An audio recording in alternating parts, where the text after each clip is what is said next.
your bass. Down. My name is John Weiss. I'm the Humble King. This is my dream here. So last year, we were watching you guys on television. The pilots fighting up north, Hezbollah. Fucking them up! That's right. Give it up for you guys. You guys did such a good job. We're so proud of you back in New York. There's no Air Force like the Israeli Air Force. So what happened here is... To be a frontman is just a way of life. That's not something you can get trained to do. Music, I'm into music because it's part of my soul. But it's all dance music. This is the man here behind, he's the brains behind my operation here. I wanted to have a guy on the front of the stage that when people looked at him, just assumed this guy has to be famous, because there's no other way that a guy would just get up on stage and have this sort of persona. This one's special for you. I knew that John had the ability to do this, just had to be told what to do, how to do it.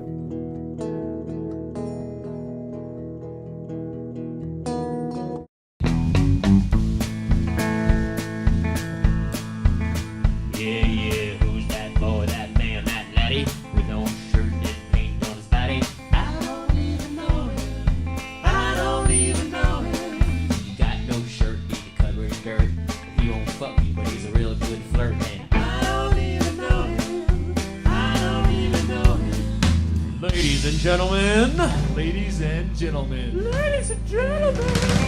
the one, the only, the Humble King!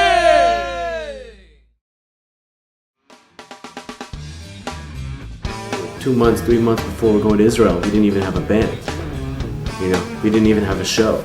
When he asked me to be the music director on the tour, at that point, I was in charge of making sure that this was now going to be an entertaining production.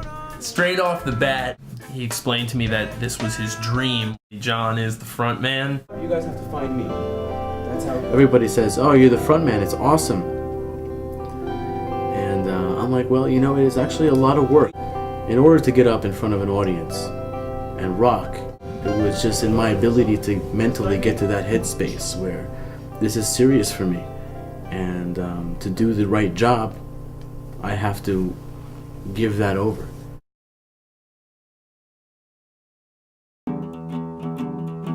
We flew out August 2nd, we got in August 3rd.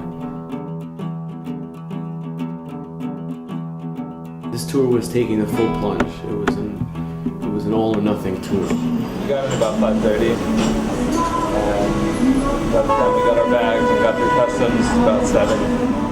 Around 4 to 7, I picked up a bar tab that would normally take 3 or 4 normal human beings to take. And that was the end of my Friday night. You can't have a crew without a big guy just there. He was literally entourage. I'm the offensive line of vibes in this fucking band. Bad vibes, I push them the fuck out of the way. Get out. Greg was just like the energy and the sense of humor that we all needed to have a good time. I put in a new bass player a week before the show.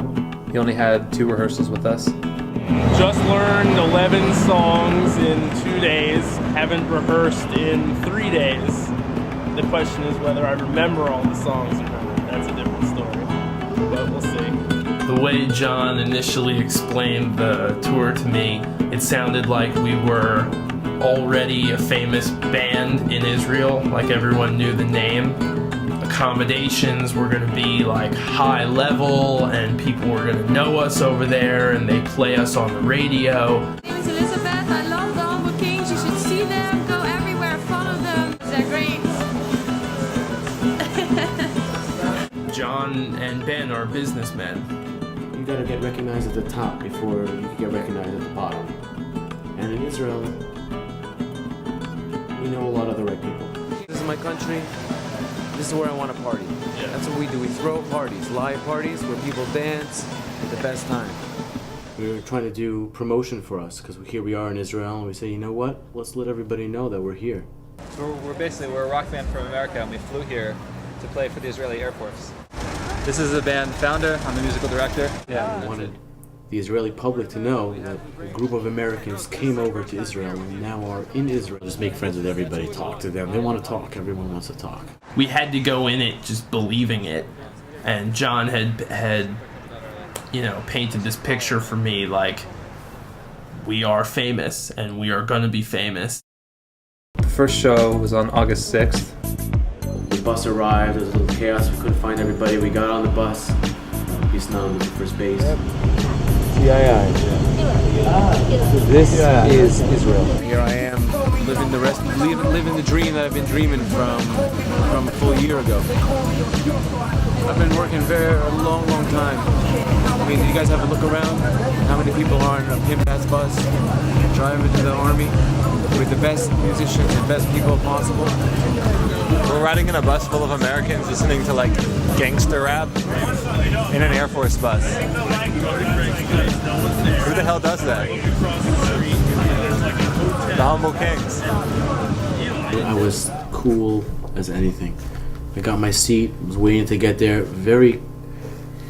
Nobody knew what was going to happen. Nobody really knew what the stage was going to look like. I didn't even know if what I planned was going to be. It was like a piece of furniture that got sent in the mail and you have to assemble it when it arrives. Welcome to Vietnam. Vietnam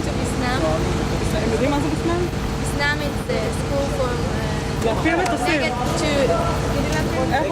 Eventually we ended up doing sound check. I remember feeling like, okay, right now, this is our first show, this is crazy. TII. I can't quite get it into me all the time, you know what I mean? Sometimes I'm like, TIN, this is New York, baby. Fuck up in New York, we fuck you up. In Israel, it's TII.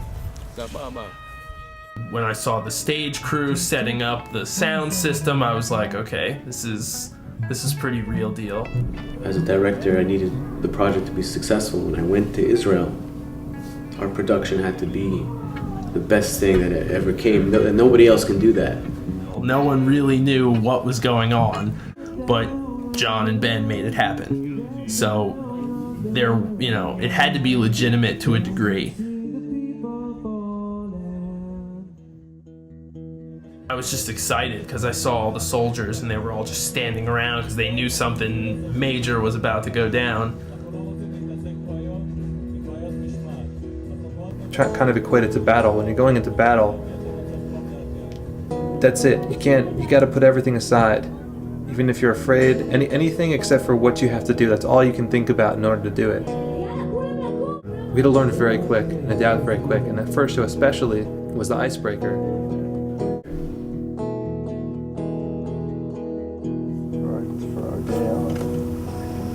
You did good, man. You did good tonight. Chill. You did good. You did. Right there. What? No, you were up there. It was a tough spot. Your first thing you did something. Good crowd hyping. I'm serious. I don't know. I was like glad not to be you tonight. I was having a good time. You did, yeah. You did good. You had energy. Because I like the music. Energy. Just keep up high energy. That's all you need. Right. And then it translates with the music, so we'll be good.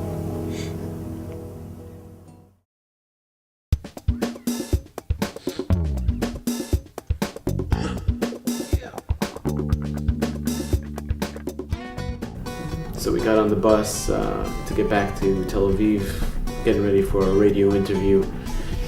We all get out, we're all kind of zonked. Okay, so how do we get cabs, right? 23 Dror. Corner of Yehuda Hayamit and Dror. You don't know how to get there? We'll find another cab. That's the moment I opened the GPS. TII. You have to remember that. In New York, you know. We're like, okay, this is it. We wanted to bring this party to Israel. Right. You wanted to make this, right? This is. Wow, we just came in. We played a show. We're sitting here in the #1 radio station in the country.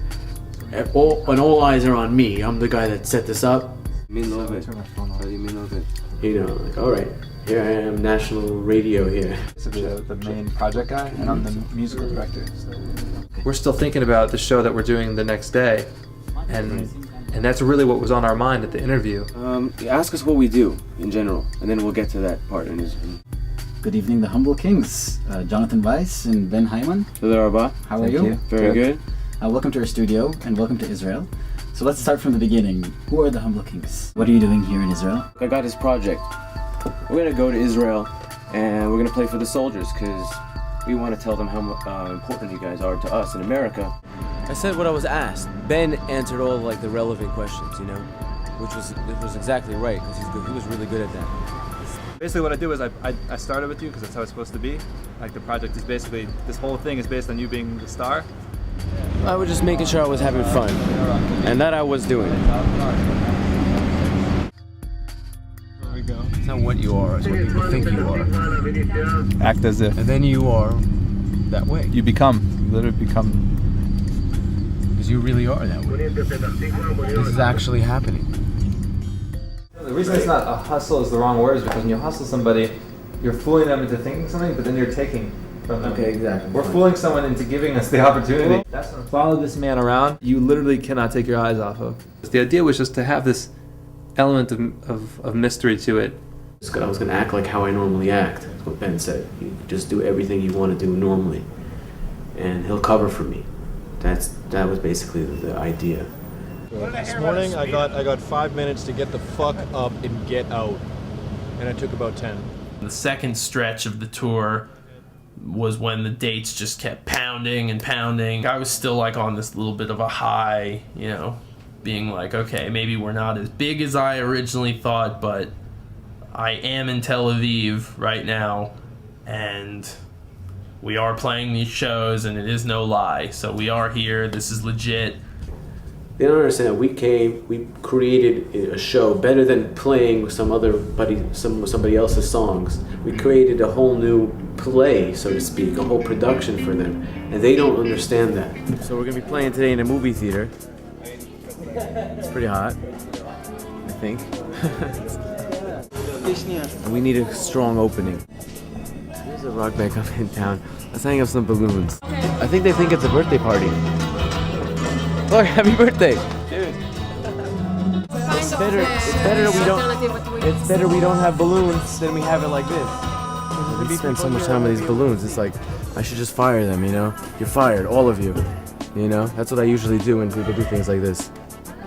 It's like, yes, you're very nice and you tried very hard, but your services are not really needed. I have a problem doing that. Because I want to be nice. Image is definitely like a solid 40%, I think, of the deal when you're going for like the stature of what the Humble Kings are going for. You are what you say you are. You are what you think you are. It's just basically a rock star. What is it? It's just someone who's playing music, someone who's loving life, and somebody who's living loud.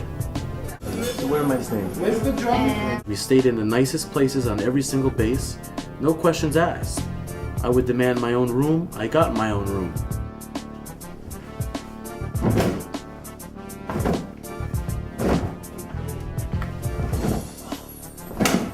We're always treated like rock stars. Everywhere we go in my life, everybody knows me, everybody knows us, and everybody treats each other like they're worth something. You know, feeling nervous because it's kind of like when you hear people tell you about, oh, this and that after the show, it's like you forget that people are actually judging you in your show. I remember talking to the sound people, the sound guys. I'm like, what should we do? They're like, well, they're just not used to this music. No one really had answers. I had to come up with my own answer. Really, I was left to my lonesome to figure it out. I'm like, okay, that's the first thing I'm gonna have to do. I'm gonna have to get the hell up there. I'm gonna have to explain what's going on here. Just pondering about what I'm gonna say tonight. This band had to appear like we were, because we knew what we're doing, motivated, American, and we're here to have a good time. You're saying that you appreciate that we're here. And they were humble people. You know, we're here, we're doing our time. You know, why are you here? I'm glad I'm here.